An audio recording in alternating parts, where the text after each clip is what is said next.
Hey yo, and welcome to the AWO Journeyman podcast. I am JD, the Blues fan who has had the afternoon from hell.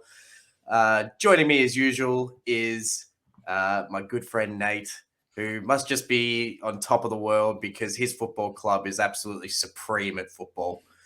One of the best teams I've seen play live in a very long time. Nate, how you doing? I'm doing great, and my mate David was right. You have not gone through with your bet. Well, it's funny that you should say that because I did go through with the bet. Oh, I remember. Oh, I thought it was just a plain white one with the picture. I didn't know it was black. It looks much better. For those who can't see it, who are listening in, I am currently wearing the shirt that Nate got me last year of Jamie Elliott kicking the winning goal on Carlton to knock us out of finals. And apparently I wouldn't wear the shirt, but I'm wearing the shirt. You got to be positive as well. I consider that a Caleb Marchbank shirt. That's what I was thinking. I'm looking right here. Can't even focus on Ginnivan or Elliott. I just see Caleb Marchbank. It's my boy. Beautiful soul. I do love Marchie. But yeah, joining us as well is Mason. He's somewhere off in the abyss. I'm sure he'll randomly turn his camera back on. But had a nice weekend himself with a big Freo victory over Geelong and Carlton, Collingwood, Fremantle. The three teams that have knocked off the reigning premiers. That means the AWO has knocked off the reigning premiers. Check out our Instagram for the post on that. But boys, let's talk some footy. Powerhouse. Port Adelaide played Melbourne on Friday night. 11-14-80, played 11-10-76. Port get up by 4 in one of the Zach Butters all-time performances. What an absolute game that was to watch on Friday night. Port getting themselves over the line in a absolutely close clash. I would say this game was basically a battle between their guns and basically Port's guns and Melbourne's guns. It was Clayton Oliver and Petrarca. It felt like versus Zach Butters and Connor Rozee. And the younger boys got themselves over the line. They were absolutely phenomenal. Rozee also had another great performance. I don't think this game can be said without Melbourne's 7-goal third term.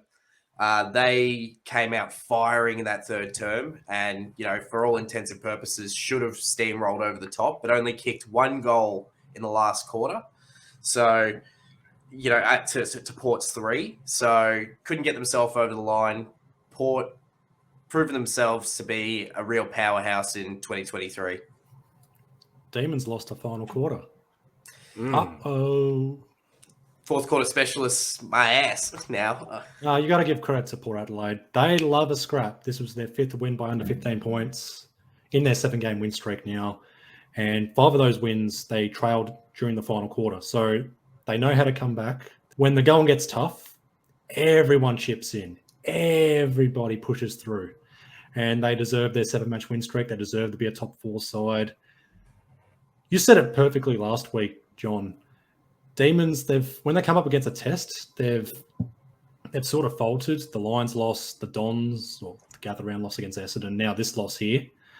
Not really too worried about Melbourne just yet, but it is a bit telling that when they come up against a decent side, it's, becomes a bit of a battle. Bit of an off night for their big stars. Brayshaw only had 15 disposals. Petrarca wasn't at his best. A lot of his kicks made me go, oh, well, that's not Petrarca.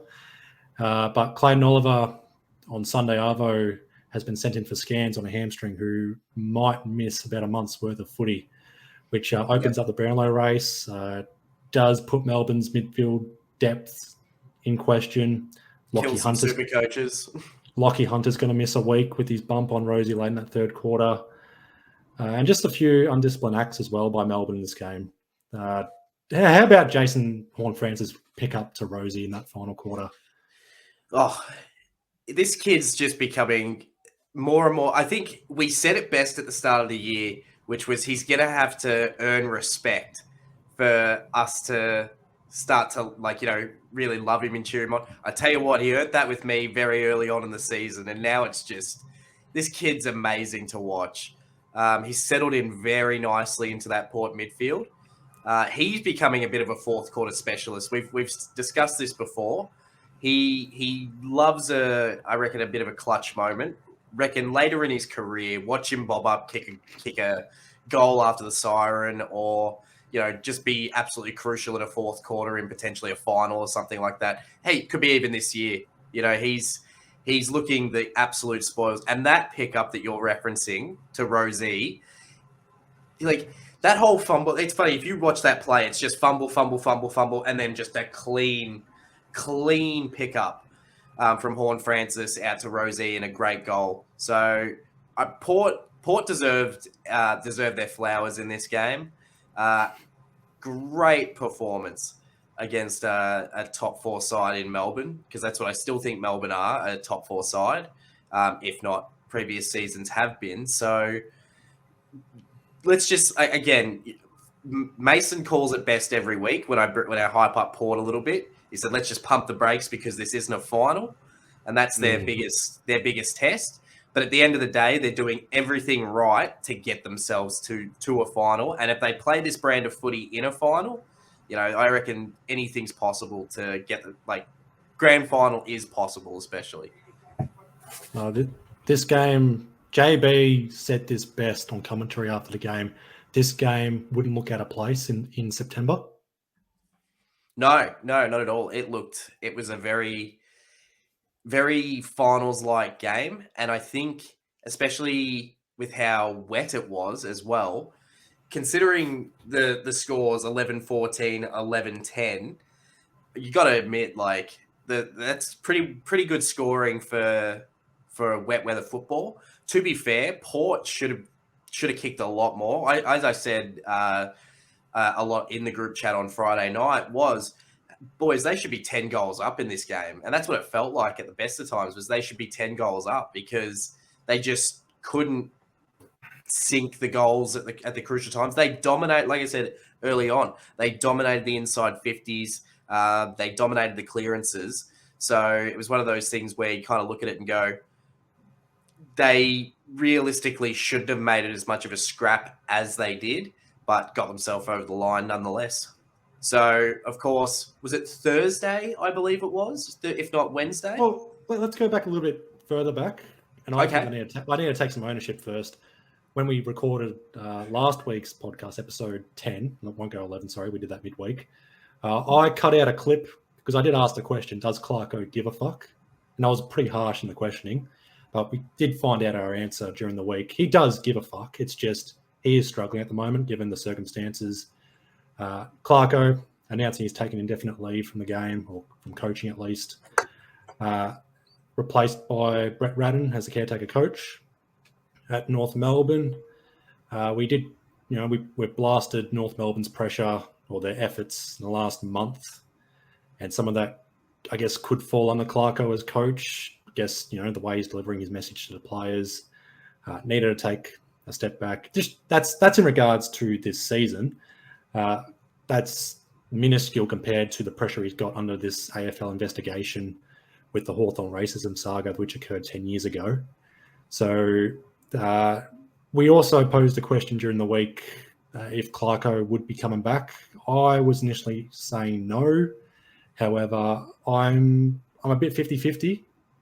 Once this investigation clears up or is concluded, we'll find out in the next month or two if Clarko will return, and I think he'll come back with a standing ovation from the North Melbourne supporters. North Melbourne supporters will welcome him back with open arms. I'm sure the majority of the AFL will welcome him back with open arms. I can understand there's a bit of bitterness with Clarko, with the AFL, given this investigation. It was basically, now correct me if I'm wrong or if I'm going off tangent here, it was a case of, in terms of not public court, but, in a court of law kind of thing, it wasn't going to go that far, but the AFL needed to do something to step in, because it's racism. You need to make sure you're, the AFL, the brand, the organisation, it's clear of any wrongdoing. Yeah. And the AFL wanted to step in, do their own investigation, which has caused a bit of controversy considering it's the AFL, they're not a federal court in any sense. So, and that's it's put Clarko under pressure. Chris Fagan's feeling the heat. There's a few others feeling the heat as well. Clarko again having to take some time off. Even the media as well. They're pushing this question. They're probing him a lot. It is getting to him. And we've heard this from Clarko in press conferences where his demeanour as well. It's not – I know Clarko is, he's an old head. He's a bit angry from time to time, but some of his answers and responses to certain questions throughout this season has been very questionable. I keep saying this word question, but for Clarko, he's identified, he needs to take some time off, focus on his well-being. He'll come back when the time is right. Maybe North Melbourne decide whether it's not for him. I don't think it's not North Melbourne's fault. North Melbourne can be shat on for a lot of things, but appointing Clarko before this racism thing, came out a month later when he was appointed, and given the circumstances he's going through, it's not North Melbourne's fault. They're doing the absolute best they can to support him and the players as well, and the club itself. So that was Clarko's week. That was North Melbourne's week. You said that nothing could North Melbourne can't be faulted with the Clarko situation. They can be faulted with what happened on the weekend, though. I think it's a good segue into the game because, to be fair, it's not. I don't think the team themselves can be faulted. The team themselves played an absolute brilliant game. I thought North Melbourne were the better team. Can I jump in there? Yeah. Oh no. Boy, I hope somebody was fired for that blunder. Can a volunteer be fired? Because that's what it seems like. Someone just wasn't counting to 75. Let me build into it. Let me set the scene for this game. So North. This was arguably North's best game of the season in terms of pressure for like stemmed across 4 quarters. I've called them out for weeks on pressure. I think they got a vulnerable Fremantle who nearly got them, and I think they got a shit West Coast. But this is a out of form Sydney, injured Sydney, but they really capitalized on it, and this is why I think it's their best game for the year so far. They had some, not a lot of passengers on the weekend. A lot of players who would be classified as lower tier players has really stepped up on the weekend. Someone like a Callum Coleman-Jones, he was phenomenal. Someone like Bailey Scott, he's had a good year last year, but he absolutely stepped up. Tom Powell. Sorry, I was going to say with Bailey Scott, game number 65 under a 6th coach.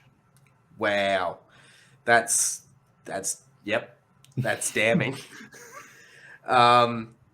So they had some.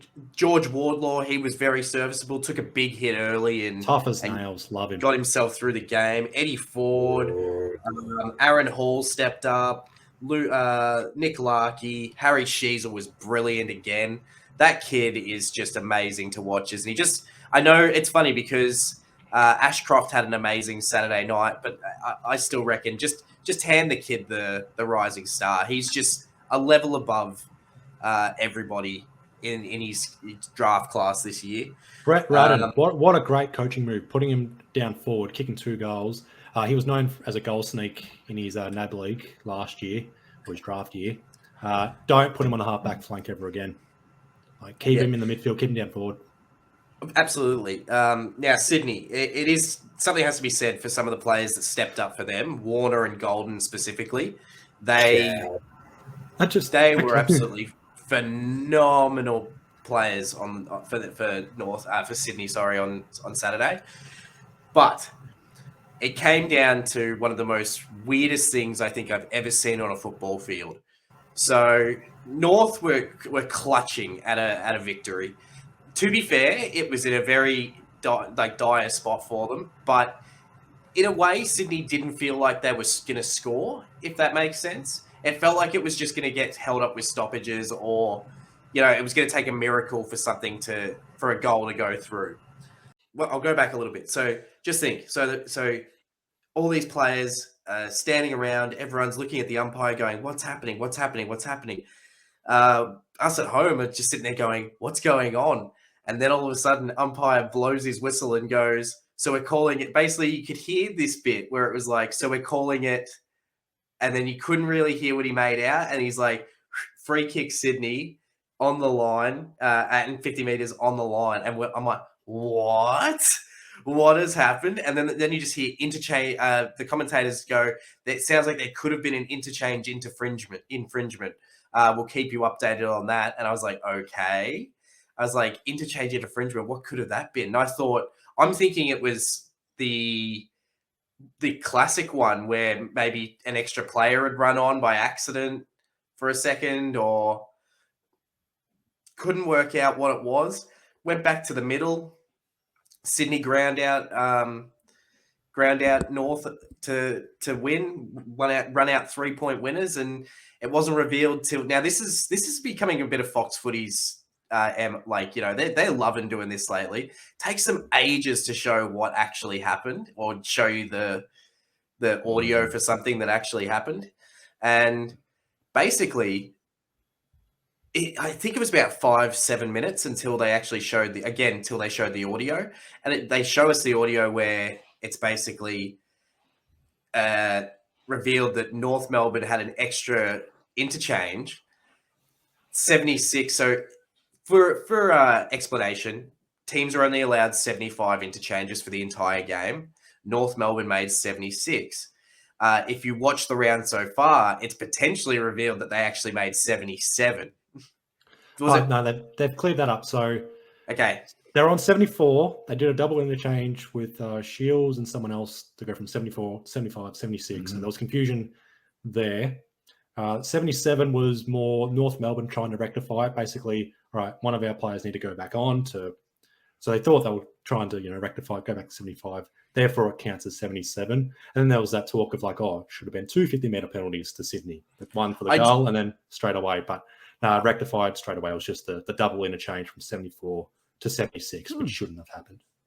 Yeah. So as mentioned, North Melbourne the administration cost themselves. Whoever was counting the interchange had given them the green tick for these changes, and absolutely screwed them. I think it was a sad day if you're I was watching it with the resident North Melbourne fan. Oof. And it was not a happy household, I can tell you that much, because to be fair, it did feel like they were robbed, because it felt like at first the free kick came out. Like, who knew what the free kick came from? I thought it was just a bullshit free kick to begin with. And then, no, it turned out that unfortunately they cost themselves. And it's one of the most contentious things that I've ever watched on the football field. One of the most controversial things I think I've watched on the football field. And I was left speechless, I think, for at least a couple hours after of what did I just watch? What just happened? My group chats were all blowing up, like, what happened? Blah, blah, blah. What happened? Sorry. I go over to Reddit and, I had your back, everybody. All my mysteries. So that's why I said, well, who's stuffed up here? Who's the digits operator that has stuffed up? Someone's getting fired. I reckon we strip North Melbourne of their 1975 premiership. Is that specifically against you? 77 was. Oh, okay. Imagine if Clarko was there. He would have been going off. Oh, my Lord. Now we heard apparently last week he threw a chair at halftime against Port Adelaide. That would have been child's play. He might have strangled an umpire or an official. Well, actually, it would have been an official. He would have strangled an official. Somebody would have died. Could you imagine if that happened in round 2 against Freo, given the taunting he was, not the taunting, but the gestures he was doing on the bench in that game? Oh, we would have roasted the absolute shit out of him. Oh. Would have been disgraceful. It would have been ruthless. Now, Sydney fans, everything Sydney related, they should be very humbled by this win. very humbled because Sydney, you guys are Agreed. so fucking shit. How the fuck did Sydney make a grand final last year? I don't know. This side right now is just like there's no positives. I can't think of any positives to. I can hit you with one positive, right? That Friday night they're playing Carlton in a battle of two absolute shit teams. So at least that might be somewhat entertaining, Friday night's game. So there's something to come out of all this. Don't you dare! The amount of, I've heard that every week for the last 3 weeks. Yeah, I'll say it each time until it happens. But yes, that's what I'm saying. I think potentially Friday night could be quite entertaining for them at least. But yeah, this is a game they cannot hold their heads high on. This is a victory they scraped in by an infringement from administration staff. So this is a Bradbury. This is a Bradbury. Yeah. Who would have thought that Sydney would be the one to do a Bradbury? You'd think it would go the opposite way, if anything. But no, unfortunately, they, like we said, North Melbourne cost themselves and shot themselves in the foot. Couldn't get themselves over the line. But I think that's enough to talk about North Melbourne. I don't think there's much more to say on them. And we'll move on to the next game, the next Saturday game with Western Bulldogs taking on Adelaide, with an Adelaide team that I think only Rory Laird travelled to Bendigo, played at Mars Stadium. Ballarat, sorry. Yeah, Adelaide was definitely dog shit. Why the fuck is it played at Ballarat, not Bendigo, if anything? You'd think Bendigo, being it's so big, would be the place you play it, but no. What's Bendigo's biggest ground? I don't know. They probably have one though. It's probably the same size.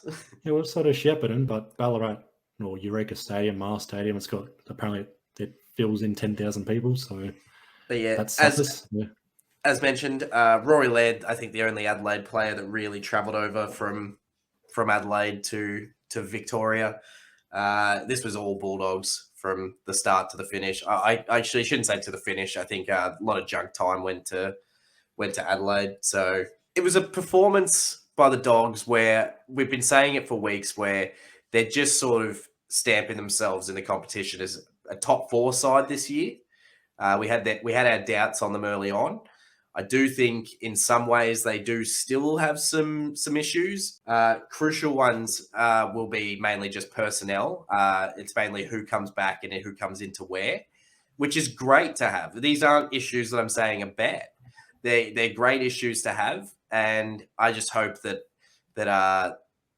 it doesn't. Nothing messes with the Dogs' structure over the next how many more weeks have we got? Like almost 15, 16, 17 weeks left. So 33 weeks to the bye. Yeah. To the bye. Sorry, I think about the season. But yeah, so let's just get through. So let's just see how the Dogs keep traveling. There's not too much to say about this game. It was a very, very one-sided affair. Yeah, very boring game, which is probably a bit unheard of for Adelaide this year. I reckon they're probably a little bit spent from some of the efforts they've put in the last few weeks. I had a feeling they would get done here. I think it's a very weird game to have to travel to. That Ballarat Stadium is a bit weird to play, especially against the Dogs, who have sort of made that just another game. That's a team that can travel to a place that they've sort of made it their own ground, which is nice for them. We don't really see that happen too often with teams. But yeah, traveling nicely, the Dogs. Yeah, it seemed like Adelaide had pretty much checked the W column before they'd even got on the plane. Playing disgracefully, especially when I hype you boys up. Let me down. You hate when they do this to you. Let me down easy. Let me down. Someone told me that the Bulldogs would make Adelaide crash down back to earth. And boy, did they ever. Goddamn. When it comes crashing down and it hurts inside. Down. Go, you got this, Nath. I was going to say Adelaide lacked leadership. No Tex Walker. No Tex Walker for Sir Dirk Nichols round. Coincidence? I think not. Awkward, if you ask me. Awkward. But I've got can the Dogs cash in on a top 4 spot with their fixture for the remainder of the season? I reckon they can get the 15 wins. Is it enough to make top 4? Possibly. I reckon the way, as we've been saying, the way they've been playing their football, there's not too much to falter on it. It's funny, we talked about personnel issues where we thought depth was going to be an issue. No, they're just next man upping it again this year. They've got plenty of depth actually at this point with other positions. So there's actually players in their VFL which would be knocking down the door. So knocking the door down. Training the house down. Training the house down, knocking the door down. But yeah, they have a lot of good issues, I guess, at the moment, the Dogs. So nothing really to falter for them. Just a casual Saturday in Ballarat for them. So what made up for it? Freo's win over Geelong.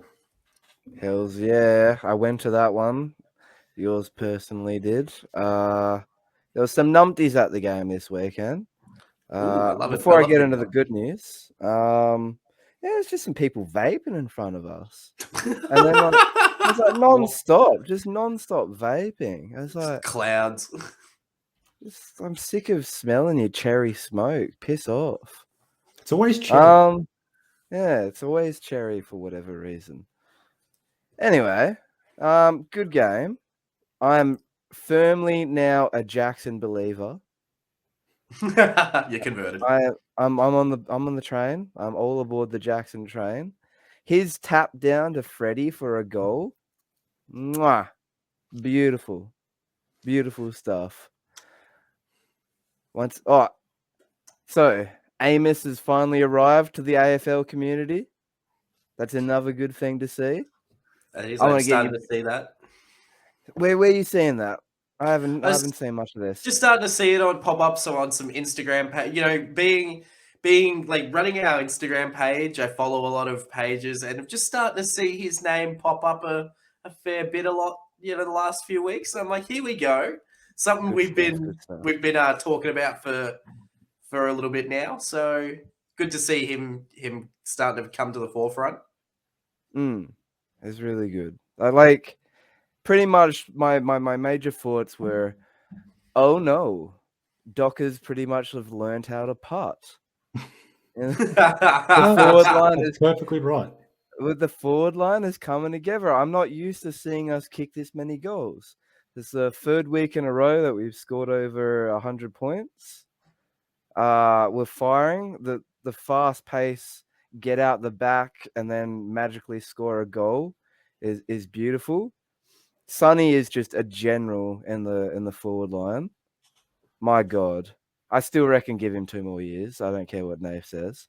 What did I say? No, you did. You were the one. If you go back and listen to previous episode, he says you should give him 2. We should give Walters 2 more years, and you go, "Ooh, 2 more." I didn't say. I didn't say. I did not make a decision on that. I just went, "Ooh, 2 years." I am impartial. I am Switzerland. I am Switzerland. Okay. And the last shine out for me was, oh my God, Bailey motherfucking Banfield. Put some respect on his name. Just, there was a few errors from him, but my God, he made up for it. He is just heart and soul. Can we never see him get dropped again? Oh, he's finding some form finally. He's closer to a Brownlow vote. Him grabbing the jumper after that beautiful snap. Oh, man. You just love to see it. Oh, Banners just had such a good game. You guys are so effective inside 50. It was so much fun to watch, and I reckon Nate's put it perfectly. What a time for you guys to come into form as where the Perth trip is coming to a collision. Richmond are finding form. Freo are finding form. We're actually looking like we're going to be heading to a very fun game. You guys are just, I reckon some of those early season arrows that you put towards the club, especially with their forward line, just paid off dividends, mate. You got through to them, and look what's happened. They're playing some brilliant football in that forward half. Great conversion, like you said, the last 3 weeks. What more can you say? I mean, like you said, a miss has arrived. Noddy's playing some good football. Aish was dominant again. Like you said, I mean, Sean Darcy, I think we're getting there. We're getting there where we can say that he's Almost. the best in the Almost. competition. I would it's funny. We said at the moment it was English, but he is I reckon slowly bobbed up behind him and He's gone, chugging along. "Hello, Yeah. Mr. English. I am Mr. Darcy, and I play believe good that's football." Mr. Brayshaw's ball. But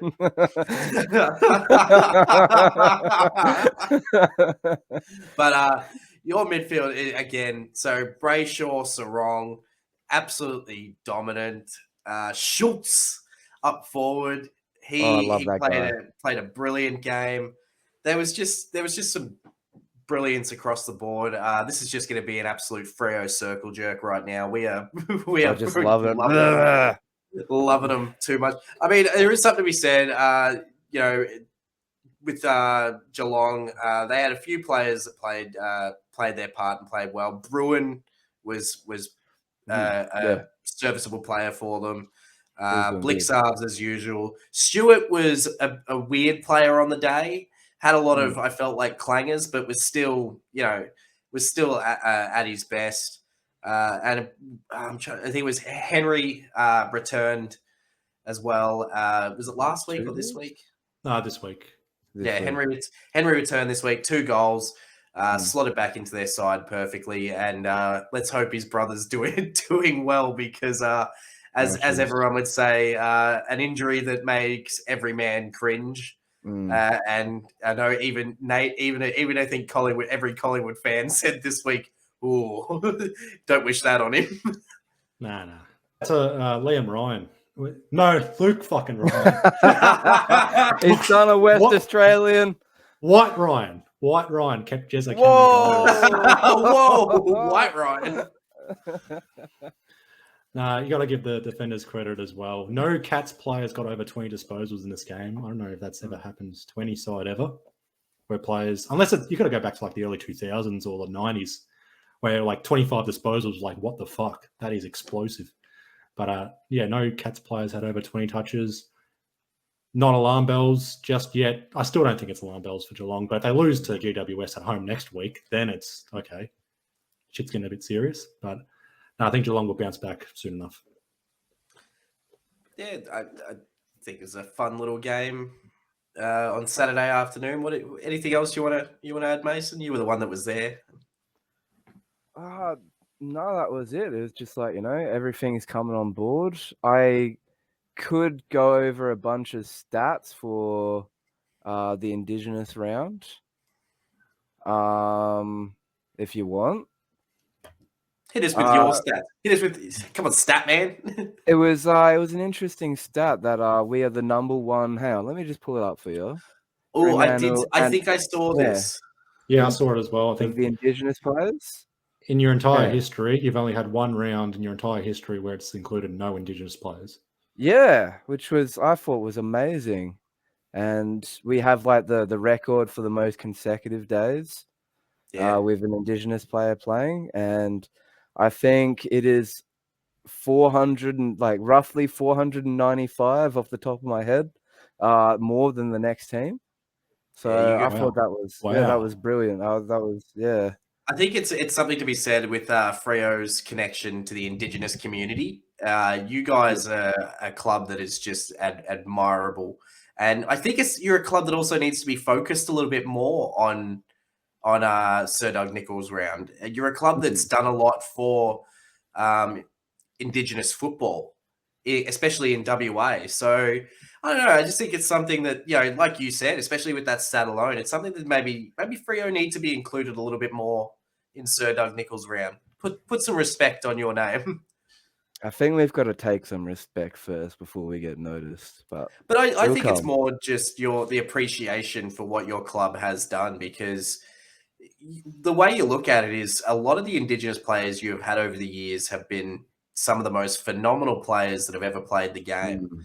So, I think it's something that definitely needs to be looked into, rewarded for, and just make you guys a little bit more prominent in this round, in Sir Doug Nicholls' round. let's get into, before we get into a game that we probably all wanted, because we probably more want to talk about the celebration of Sir Doug Nicholls round and the celebration of Saturday night. Let's get into the game before it first. It's the other game, the Q clash. Oh god, the Q-tip clash. The Q-tip Q clash. Sometimes it's funny. Sometimes when I think we forget. Sometimes we do an audio podcast as well as a video podcast. So Nate was holding up a bunch of Q-tips for anybody who's listening. But the battle of the Q-tip clash. Brisbane Lions by 43, 16-11, 107. Played 9-10, 64. Nate Q-tipping himself. This game did not blow out until the last quarter. God damn, dude. That's the grossest thing ever. See, you made Mason fucking disappear. He's just gone, nah, I'm done with this. All right, let's get through the Q clash then, because I'm just getting through this. Fuck this.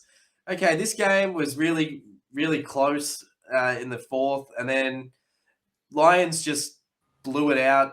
Oh, God. Luggage, Will Ashcroft, Josh Dunkley, Lockie Neal, Jack Gunston, Joe Danaher, they played well. Bailey Humphrey stood up. Matt Rowell, as usual. Jared Witts.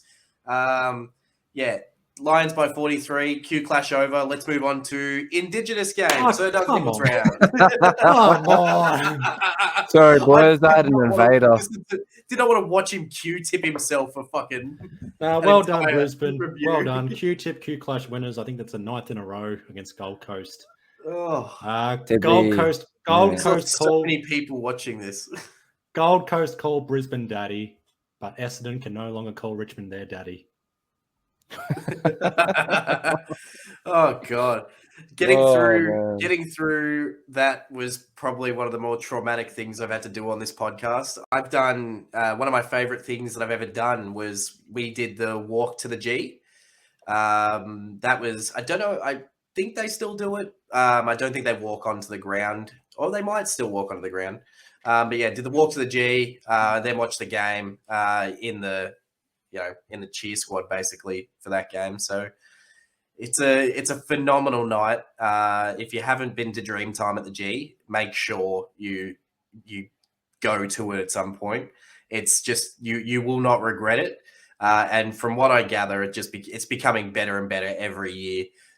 This year's celebrations to start it off were phenomenal. I don't even want to say any. There's nothing I can say that's going to really describe it. Go watch it, because it is just something you need to watch for yourself. The dances and the music is every year it's phenomenal and it's great. And I love that we celebrate the Indigenous culture in this country. And geez, like I said, I'm so glad that it grows every year, and I'm so glad that I'm so glad we celebrate this. I'm so glad we're at this point where this is such a prominent round. The Indigenous jerseys, the celebrations before every game. I mean, there were celebrations today as well. Mason, were there celebrations before your game as well? Yeah, they did like a smoking ceremony. Yeah. And the music that was played on like the didgeridoos, and like a dance was introduced. Yeah, so similar kind of things, but I think we had our own different spin on it. So it was very cool. Yeah. It's funny because every game you get this, but this Dreamtime at the G is just this whole nother level. The production level, especially and now the players getting involved as well. I think it's just one of the best things ever. But let's get into the game. It was very, I guess very back and forth is the best way to put it. But I bet you the best way you put it, Nate, you want to dissect the last 90 seconds. Do you want to quickly condense the game first into a minute and then go into the last 90 seconds? Yeah, I'll go ahead with it. Dons by 1 fucking point. Snaps a 4-game losing streak and a 13-game losing streak over Richmond. Their last win was 2014 over Richmond. I was in high school when Essendon last beat Richmond. Jake Stringer was trying to fuck on me. when I was in high school. But Sam Wow. Durham, the greatest thing to come out of Seymour since David Mundy, kicking the match winner with just 7 seconds to go. Zach Merritt, oh, captain, my captain, 39 disposals, 7 tackles, 5 clearances, 9 score involvements. He said pre-season he wanted to be a defensive midfielder. He wanted to improve his defensive game, and by God, he showed that effort. A lot of match-saving efforts from him as well. I'll get into it with other Essendon players as well.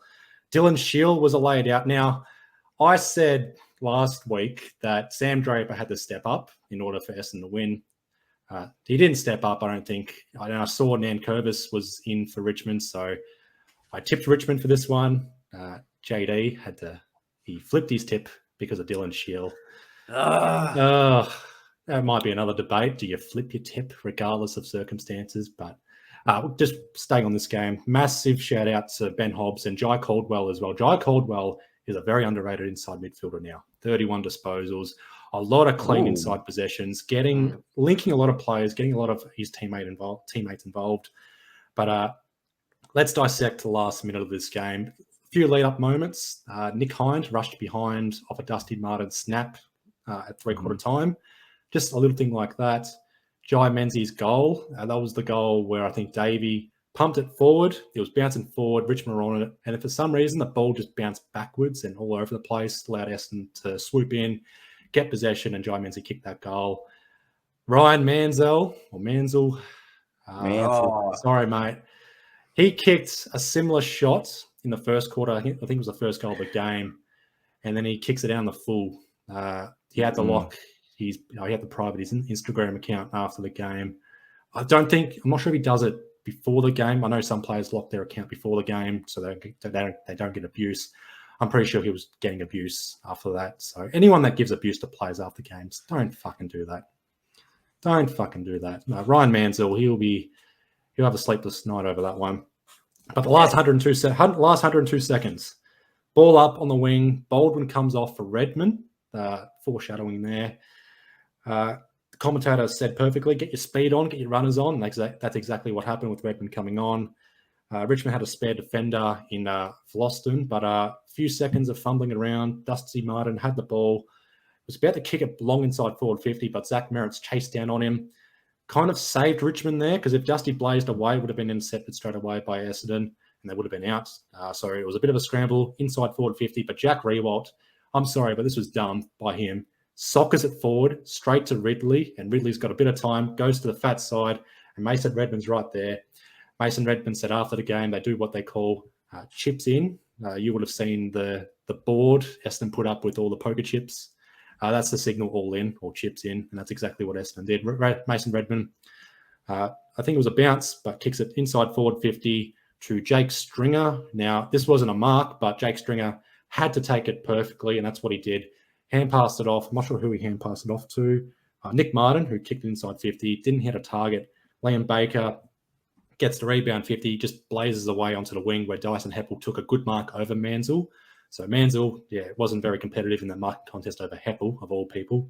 Heppel kicks it back to Redmond. Redmond, again, kicks inside forward 50 to Sam Draper, who was leading. Unfortunately, he was cut off, but cut off by too many Richmond defenders, which meant someone like Jake Stringer was let loose at the back, which Jake Stringer was, picked up a loose ball.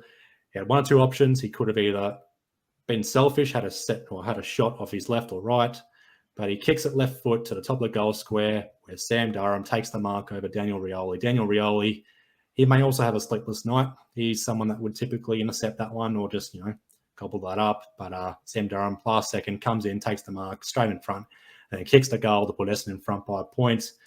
And Essendon snap a 4-game losing streak to win the game. And Richmond, since the start of 2021, in games 6 points or less, 1 win, 10 losses, 3 draws. They have conceded match winners so many times in the last couple of seasons. It's cost them top 4 last year. It possibly cost them a final spot in 2021, although their form was pretty atrocious in the second half of that season. But these sort of losses, or, not getting wins in close matches, does damage your psyche. And these are losses that are going to cost them this season.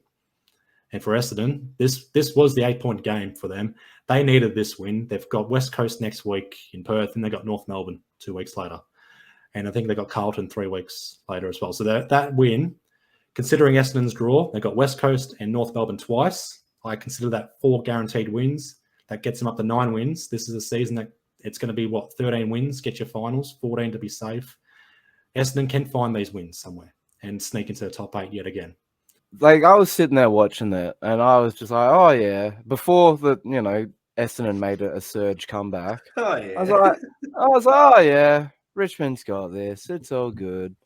Fast forward a bit, and it's like,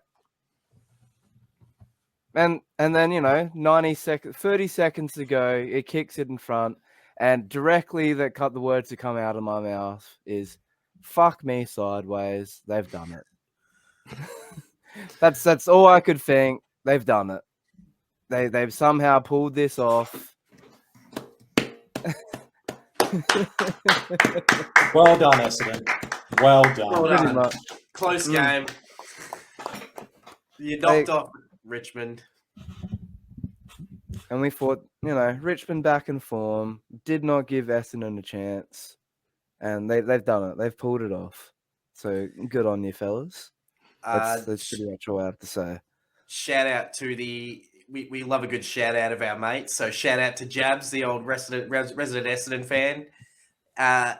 Said to me, how good is football? So enjoy the win this week, mate. I mean, why not? You may as well. Your team was, you don't get many wins like that, and that was brilliant. Now, one thing that I wanted to read out to you guys was I saw a meme that popped up that always makes me laugh. It was, thank you for saving my life. I'm literally just Sam Durham. How good was Saturday night for Essendon fans? This is more for Maso. Did you watch the EPL Sunday morning? Or... Which game? Oh, just any game, because I did not expect to see Man City win the Premier League having do nothing. Yeah, well, Arsenal. EPL's dead. No, Arsenal bottled it years ago, months ago. And I literally called it, like months for when they were on top. I called it. They're going to bottle it. I had a shit Saturday night. So after the game, I went to a bar to watch the Spurs lose 3-1. I had a few more beers to drown down, but I called Saturday night the Adventures of Little Boris. But that's I'm going off topic. But let's get into Adam Simpson's West Coast. He might need to fire up the boys with a video soon. Okay. No injury talk. Like let's just cut that out. No injury talk. Injury. We can't talk about it. There was injuries though. Okay, we'll talk about some of their injuries, but we won't waffle on the injury talk. Is this almost the worst side to compete in the last 20 years? I was going to say, I defended Adam Simpson. I said that Adam Simpson's a premiership coach. He deserves a bit of tenure. He deserves to have his own, to make the call himself, go, I'm not the coach for this or whatever, but it's getting to a point. They need to review this shit because that was fucking embarrassing. So I'm just going to quickly read it out.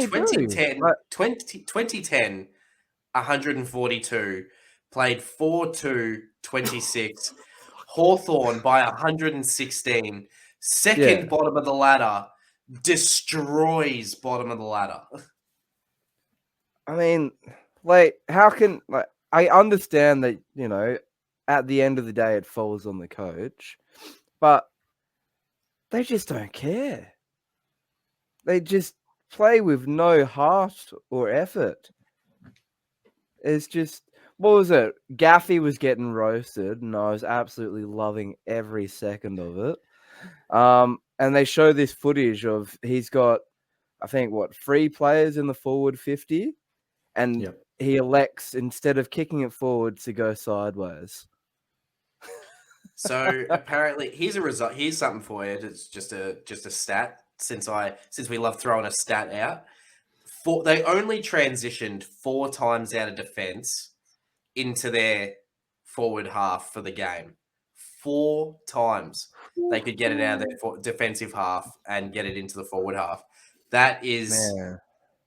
basically the AFL average for that is 21%. They were going at 8. They went at 8% for the whole game. They're the worst ball users in the comp. They're the slowest team in the comp. All right, keep Simpson on. I'm going to enjoy these 8 points every year for the next 4 years. It's absolutely we use the word diabolical would be a word, atrocious, disgusting, Deliciously evil. If Carlito was an AFL fan, he would spit on the ground. Dude, if Brian Alvarez reviewed AFL matches, do you want to say it? Who wants to say it? I want to say this in more of a Jeff Hardy v Sting manner, just -5 stars. It's a rare performance that gets you -5 stars. 1 fucking mark inside 50, and I saw it. It was Oscar Allen on his ass in the goal square. And that was it. Did he get his 1 goal? He got 1 goal. He didn't kick 2, just 1. Year ruined. He's ruined. Year is ruined. It's fucking hell. 40 or plus 41 inside 50s, plus 133 disposals. If you look at the worm for this game, it literally just goes. There's no comeback. There's no fight back at all. There's no junk time goals. There's nothing from West Coast. Poor Tim Kelly. Oh, man. Poor Tim Kelly getting tagged while they get smashed by 100 points. Do you regret going to West Coast now, buddy? I mean, to be fair, hey, he was never open to going to Fremantle, and you got to be open to these things. Look at what he gave up, and basically, almost single-handedly decimated a club of draft picks for a few years there. And look at what they needed draft picks. So now, when does his contract run out? Oh, who knows? I can't remember. If his contract runs out like a year or two, and like at the end of it, it's the middle of a derby, he just runs onto the field with his West Coast jersey and then rips it off, and there's a Freo one underneath. It was like, I was a secret agent all along. It was me, Austin. It was me all along. Oh, son of a bitch. Son of a bitch. Can I just read off the stats that I post on Instagram? Absolutely. just with West Coast. So their 3rd lowest score ever, 26. Wow. Fuck me. And their 5th biggest loss ever. They're 5-36 since their bye round in 2021. So basically, they went from a final side in 2021 to just falling out. And they've been rock bottom ever since. And they've had 5 losses by over 15 goals since that bye round, 2021. 5th goalless half. Well, sorry, it was the 7th goalless half of footy in West Coast history, and the lowest half ever. 2 behinds in that second half. And let's get into injury talk. Jermaine Jones injured. He did his leg. And I know Dom Sheed had a few. We're not laughing at the injuries. It's just the injury talk. We're notorious for talking about West Coast injuries. So just to clarify, not laughing at the injuries. I'm not laughing at Jermaine Jones. I'm laughing with Jermaine Jones, but he's not laughing at all, unfortunately. Another one bites the dust for West Coast, and it's not in a mean way. It's just they cannot catch a break. We've said it for weeks. All right. I'm just going to say one last thing before we go into the next match. I'm not going to do it this week.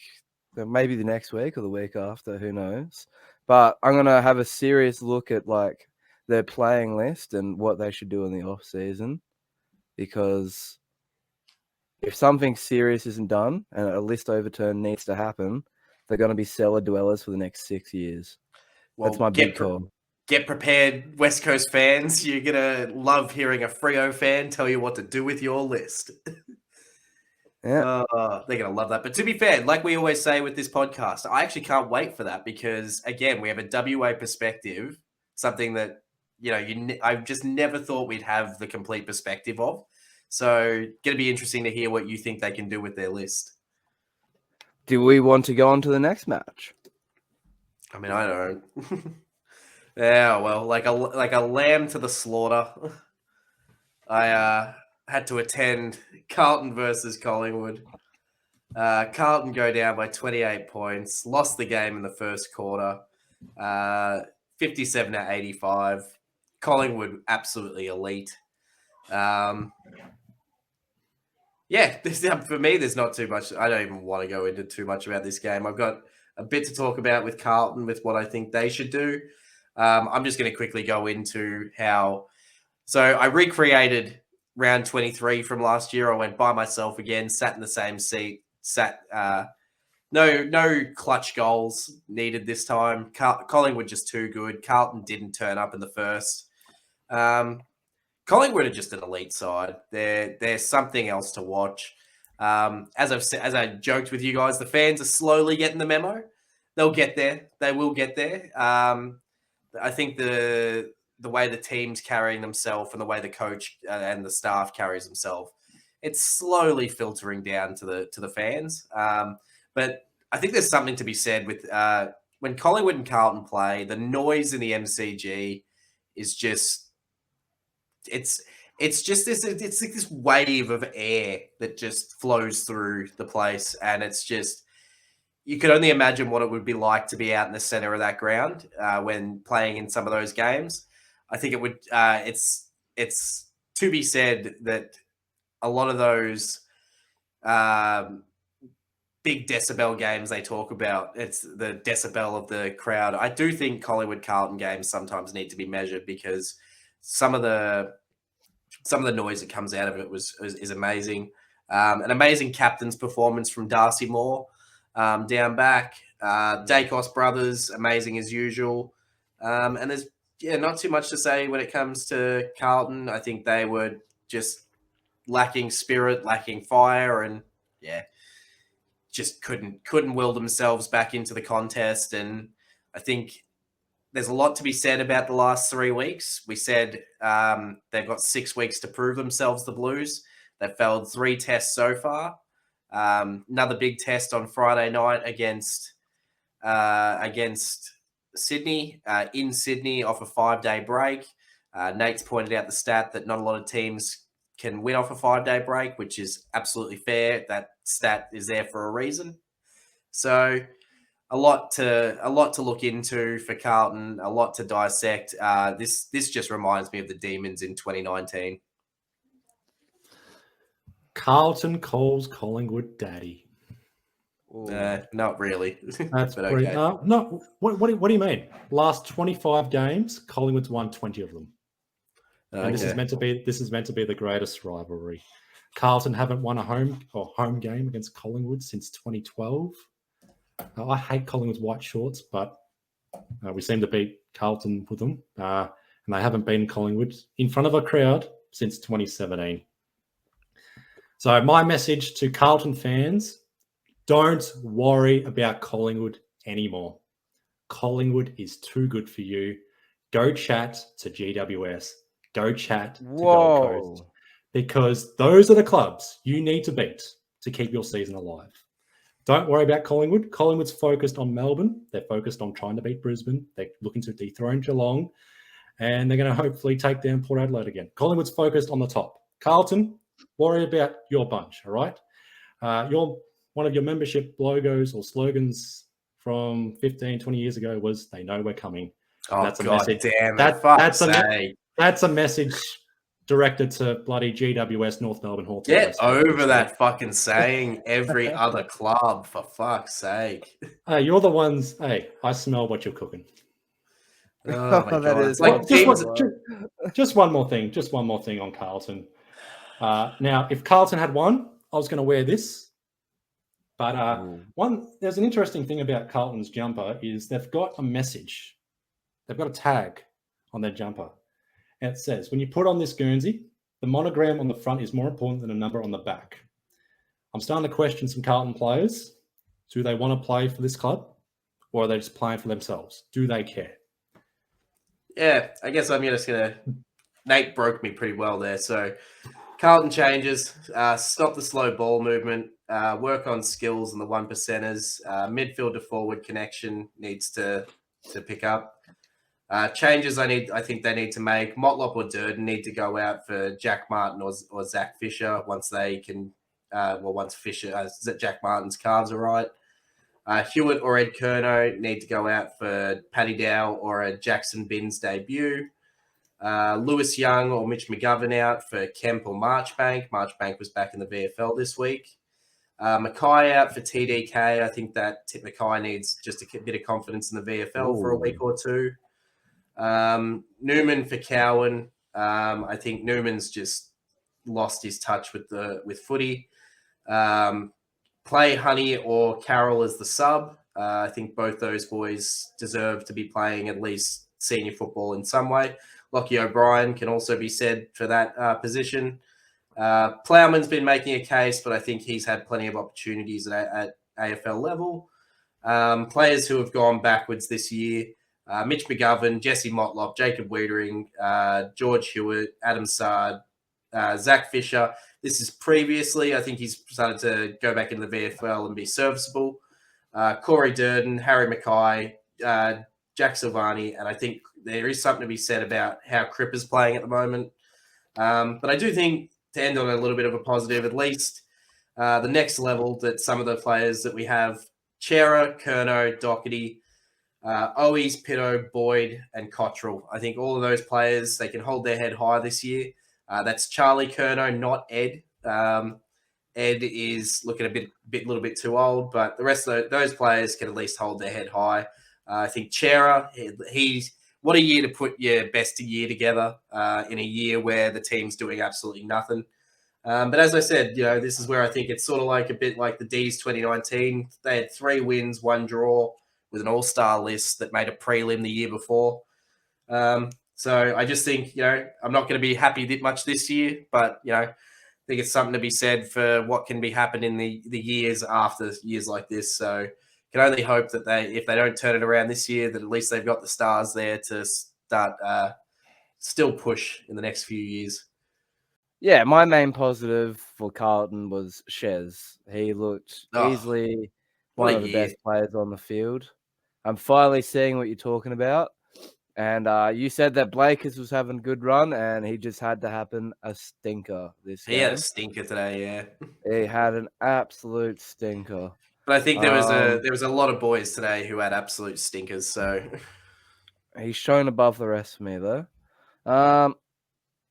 Anyway, the major point that just comes to mind was that mark by Ash Johnson. Yes, very good mark. Very good mark to see live as well. Absolutely crazy. Well, the reason I was late and to the podcast was because of the GWS Saints game. It put me to sleep. I knew it. It literally put me out. Eyes rolled to the back of my head like I was Undertaker, and away I went. That's because you just can't watch Ross Lyon games. They're just too boring. It's funny because this was a Ross Lyon game with scoring. It's just background noise at this point. But I'm going to let Nate take this one because he got to watch the full game, or most of the game. I didn't watch. I watched the second half. I was wondering why the halftime took forever, and that was because Machito Owens, that head knock, I think he was out for a few minutes. They got a knee from Caminiti in a marking contest. And Nick Haynes also subbed off with head. We had to put that in there. Head. But St. Kilda won by 12 points. Good attacking footy, I guess, for St. Kilda. And they had to defend when they needed to. Jack Sinclair adding goals to his game now. I think he had 37 disposals, 2 goals, and 6 score involvements. Probably his best game ever. And Max King is back. 4 goals. Could be the missing piece for St. Kilda's attack and for St. Kilda to stay inside the top 8. GWS, another valiant defeat. Not much else can be said about them. Go Orange team. As I said, I think the best thing about GWS that we can say for this year for them is they're an entertaining little team. But being an entertaining little team doesn't get you to finals. And I believe you said this best, Nate, at the very start of our podcast, when I think it was episode 1 when we were doing predictions, that their top end talent should carry them a little bit further. It obviously is, And I think that's something to be said about GWS this year is their top end talent it's overrated. It's not to the point where I think some people had them still pushing themselves into finals again, but it's still very good. It's not elite as it used to be. It used to be it used to be some of the best players in the competition, but now they're just very good players. Someone like a Josh Kelly, Stephen Caniglio, they're very, very good players in that side, but yeah, just don't do enough to get them over the line. Plus, I still think they've got a lot of passengers as well, the Giants, but Saints just roll through. They really did hold strong in the last 10, 15 minutes. There was pretty much nothing scored in that last quarter. It was a little bit of an boring arm wrestle, but yeah, St Kilda run over the top of Giants, 12 points, and roll on to next week.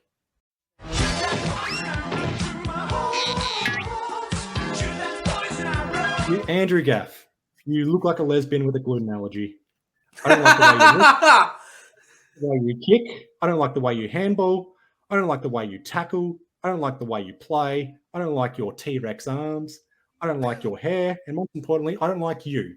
You punch little kids, you show no emotion, and you have no social media. Andrew Gaff, fuck you.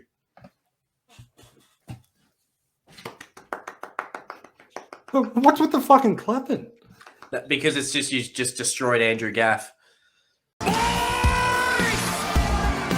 Let's go break some hearts! It's Big Bad Bo. Hells yeah. It's Big Bad Bo. I'm inducting Bo McCreary. I don't give a fuck what anyone says. Bo McCreary. I was going to say he might be at that level, but also when you look at the stats from today, he's in the bottom 6 players. So, but he's not a stat man. Oh, I don't even give a fuck. What I'm saying is he's had an off day. He's kicked his what did he kick today? He kicked 1 goal, 9 disposals. Had a bit of a quiet one, but I'm sneaking this in as somebody who I just wanted to nominate, and I don't know if I'm going to get the chance because I don't know if I only got going to be a few more left this year. I'm waiting for Nate. Nate looks like he's going to chime in and say no. That has to be Sam Durham. I don't want it to be Sam Durham. No, fuck it. We'll put him in. Big Bad Bo. Welcome to the boys' club. Shout out to his mum. Exactly, as well. It should have been done last week purely for his mother. So, at the end of the day, Bo needed to go in no matter what. McCreary's mom has got it going on. You remember this, pal? You're a boy in a man's world. So I was tossing and turning. I didn't know who to pick. And I was like, you know what? Stick with it. And I think I've backed it up with... No, yes, all right. Never mind. But we'll see if you guys get who I'm talking about without saying who it is, firstly. So this was born in October 29th, 1991. He was born in Harvey, Western Australia. He was the number 4 draft pick in 2009. He played for one club from 2010 to 2016. I got it. With 26 the games, mosquito. 17 goals kicked. Anthony Dad Morabito. Morabito the mosquito. Oh, this guy is a what if? If Massively. If there was to be a player that was a what if player, it was this guy. He could have been anything. Him and Michael Barlow. Oh, yeah. What if he didn't break his leg? My God, like poor bastard. Multiple knee reconstructions. So my theme that I'm going for is finding gem injured players that had to retire due to injury. Solid. Midfielder, as I said before, only managed the 26 games. And when he had to retire, I remember I was a youngin' at the time. Yeah, felt bad. Absolutely felt bad for him because he just tried so many times to come back. Would last maybe a game or two, and then he'd be done again. And it's just like, you poor bastard. It's just one of those cases where the spirit's there, but the body's not willing. Very much. And round of applause for Anthony Morabito. Well done, Mosquito. Takeshita! Ouch! I have a question. Takeshita. Where is Takeshita? He hasn't wrestled since April 26. So where's No. Takeshita? But I will give you this. So it's the 1 year anniversary since he took on, I believe it was Hangman Adam Page on Dynamite and announced himself to the world and basically announced himself as our boy. Because that was the match that got me very interested in him. That was basically the first time I'd ever heard of Takeshita. So, he is it's 1 year on basically since Takeshita came into everybody's lives. So we can at least celebrate that with Takeshita Watch this week. Anything else anybody wants to talk about? For anyone want to waffle on for another 4 to 5 minutes for Nate? I went shopping the other day. Did you guys know that West Coast injury list? All right. We are the AWO Journeyman, JD, Nate, and Maso. Remember to follow us on Instagram, at AWO Journeyman. Subscribe to our Spotify and our YouTube page, also at AWO Journeyman. Like, share, subscribe, all the good stuff. And please drink more water.